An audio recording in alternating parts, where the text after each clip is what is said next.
এই মুহূর্তের সর্বশেষ আপডেট নিউজ নিয়ে আপনাদের সামনে হাজির হলাম। এখন শুনবেন সংবাদ শিরোনাম। উৎসব মুখর পরিবেশে চলছে ভোট গ্রহণ।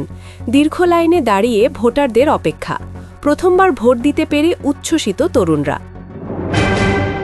সারা দেশে দাড়িপাল্লার জয় জয়কার। নীরবে চলছে দাড়িপাল্লায় সিল। কোণঠাসা বিএনপি জামায়াতের বিজয় নিশ্চিত। নিজ নিজ আসনে ভোট দিলেন তারেক রহমান, ড শফিকুর রহমান, নাহিদ ইসলাম। ভোটের পরিবেশ নিয়ে সন্তুষ্টি প্রকাশ। সকালেই ঢাকা ১৭ আসনের কেন্দ্রে এসে ভোট দিলেন প্রধান উপদেষ্টা। মানুষের আগ্রহ দেখে উচ্ছ্বাস প্রকাশ করে জানালেন শুভেচ্ছা। গোপালগঞ্জে ভোট কেন্দ্রে ককটেল বিস্ফোরণে শিশুসহ ২ আনসার সদস্য আহত। সারা দেশে ভোট উৎসব চললেও উল্টো চিত্র গোপালগঞ্জে। ভোটার শূন্য কেন্দ্রগুলো। অনেক কেন্দ্রে নেই প্রার্থীদের এজেন্টও। আরও জানাবো, নির্বাচনের আগের রাতে গুজবের ছড়াছড়ি। ফেসবুক জুড়ে তোলপাড়। জামায়াত আমিরের সতর্কবার্তা। আপনারা দেখছেন লাইভ নিউজ বাংলা। এতক্ষণ দেখছিলেন সংবাদ শিরোনাম, এখন দেখুন বিস্তারিত। ত্রয়োদশ জাতীয় সংসদ নির্বাচন ও গণভোটের ভোট গ্রহণ শেষে ফলাফল প্রকাশের সময় নিয়ে নানা আলোচনা চলছে। এবার প্রথমবারের মতো জাতীয় সংসদ নির্বাচনের সঙ্গে একযোগে গণভোট অনুষ্ঠিত হচ্ছে। ফলে ভোট গণনা ও ফল প্রকাশে স্বাভাবিকের তুলনায় বেশি সময় লাগতে পারে বলে জানিয়েছে নির্বাচন কমিশন, ইসি। ভোট গ্রহণের পরদিন অর্থাৎ শুক্রবার সকালে ফল প্রকাশের আশা করছে সংস্থাটি। তবে সাবেক নির্বাচনী ও প্রশাসনিক কর্মকর্তাদের ধারণা, পূর্ণাঙ্গ ফল পেতে শুক্রবার বিকাল পর্যন্ত সময় লাগতে পারে। সংসদ নির্বাচন ও গণভোট একসঙ্গে হওয়ায় 2টি ব্যালট পেপার গণনা করতে হচ্ছে। এর পাশাপাশি রয়েছে পোস্টাল ব্যালট গণনার বিষয়টিও।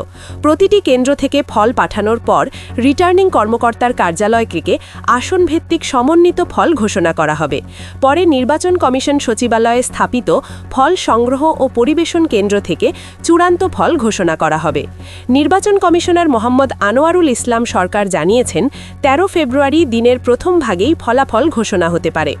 নির্বাচন কমিশন সচিবালয়ের সচিব আখতার আহমেদ বলেন, শুক্রবার সকাল 10টার মধ্যে গণনা শেষ হতে পারে এবং ফল আসতে দেরি হওয়ার কোনো কারণ নেই। তিনি এর আগে 23 জানুয়ারি জানিয়েছিলেন, এবার ভোটাররা 2টি ব্যালটে ভোট দেবেন এবং পোস্টাল ব্যালটও গণনা করতে হবে।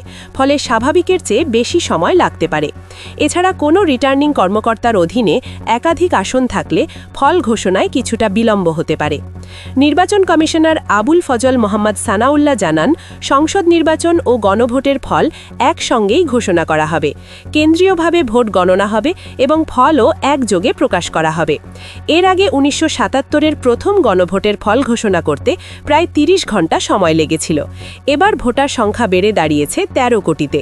সারা দেশে 42,761টি কেন্দ্রে ভোট গ্রহণ অনুষ্ঠিত হচ্ছে। দেশের বিভিন্ন স্থানে উৎসবমুখর পরিবেশে ভোট গ্রহণ চললেও গোপালগঞ্জে ভিন্ন চিত্র দেখা গেছে। আওয়ামী লীগের ঘাঁটি হিসেবে পরিচিত এই জেলায় ভোটার উপস্থিতি তুলনামূলক কম। অনেক কেন্দ্রে ধানের শীষ ছাড়া অন্য প্রার্থীর এজেন্ট দেখা যায়নি। গোপালগঞ্জ 3 আসন থেকে শেখ হাসিনা পূর্বে নির্বাচন করতেন এবং আওয়ামী লীগ প্রতিবারই এ আসনে বিজয়ী হয়েছে। তবে এবার দলটির কার্যক্রম নিষিদ্ধ থাকায় তারা নির্বাচনে অংশ নিতে পারেনি। ফলে ভোটারদের মধ্যে কিছুটা অনাগ্রহ লক্ষ্য করা যাচ্ছে। আওয়ামী লীগ ভোট বর্জনের ডাক দিলেও স্থানীয় নেতারা প্রকাশ্যে কোনো কর্মসূচি দেননি। অনেকের বিরুদ্ধে মামলা থাকায় তারা প্রকাশ্যে আসছেন না। প্রার্থীদের এজেন্টরা আশা করছেন, বেলা বাড়ার সঙ্গে সঙ্গে ভোটার উপস্থিতি বাড়তে পারে এবং প্রায় 50% ভোটার উপস্থিতি হতে পারে। গোপালগঞ্জ সদরের রেশমা ইন্টারন্যাশনাল স্কুল কেন্দ্রে ভোট গ্রহণ চলাকালীন একটি ককটেল বিস্ফোরণের ঘটনা ঘটেছে। এতে 2 আনসার সদস্য ও 1 শিশু আহত হয়েছে।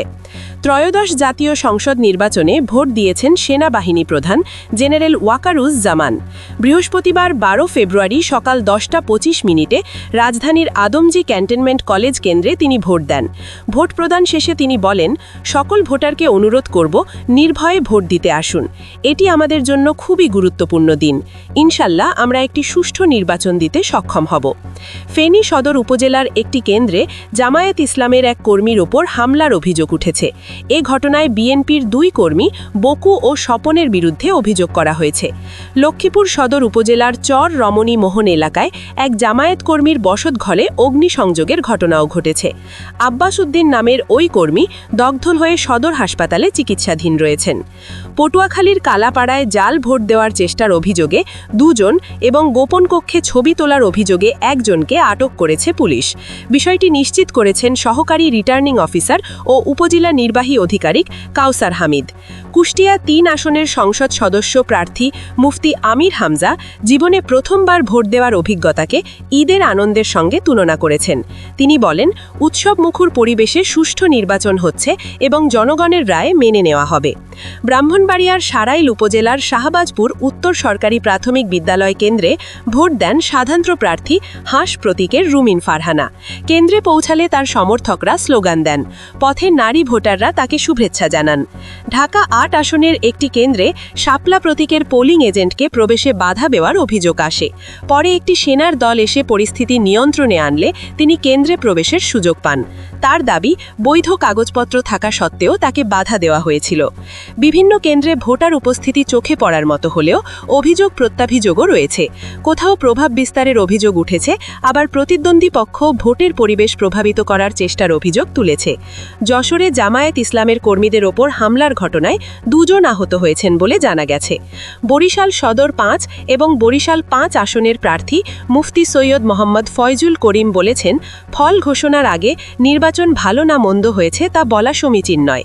তার ভাষ্য, বাংলাদেশের নির্বাচনে এর আগে নানা ঘটনা ঘটেছে, তাই ফল ঘোষণার আগ পর্যন্ত মন্তব্য করা ঠিক হবে না। সব মিলিয়ে উৎসবমুখর পরিবেশের মধ্যেও বিচ্ছিন্ন সহিংসতা ও অভিযোগ প্রত্যাভিযোগে উত্তপ্ত নির্বাচন মাঠ।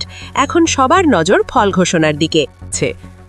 বিশ্বব্যাপী জামায়াতকে ঘিরে যে নেতিবাচক ধারণা বা স্টিগমা ছিল, আল জাজিরার এই অনুসন্ধানী প্রতিবেদন তা ভেঙে দিয়েছে বলে অনেকে মনে করছেন। তারা দেখানোর চেষ্টা করেছে যে জামায়াত এখন শুধু বাংলাদেশের রাজনীতিতেই নয়, বৈশ্বিক রাজনীতিতেও একটি গুরুত্বপূর্ণ ফ্যাক্টর। দীর্ঘদিন ধরে একটি মহল প্রচার করে এসেছে, জামায়াত ক্ষমতায় এলে সংখ্যালঘুরা দেশ ছাড়তে বাধ্য হবে, নারীরা ঘরে বন্দী হয়ে পড়বে। কিন্তু আল জাজিরার রিপোর্টে সংখ্যালঘু ও নারীদের ব্যাপারে জামায়াতের অবস্থানকে স্পষ্ট ও প্রগতিশীল হিসেবে তুলে ধরা হয়েছে।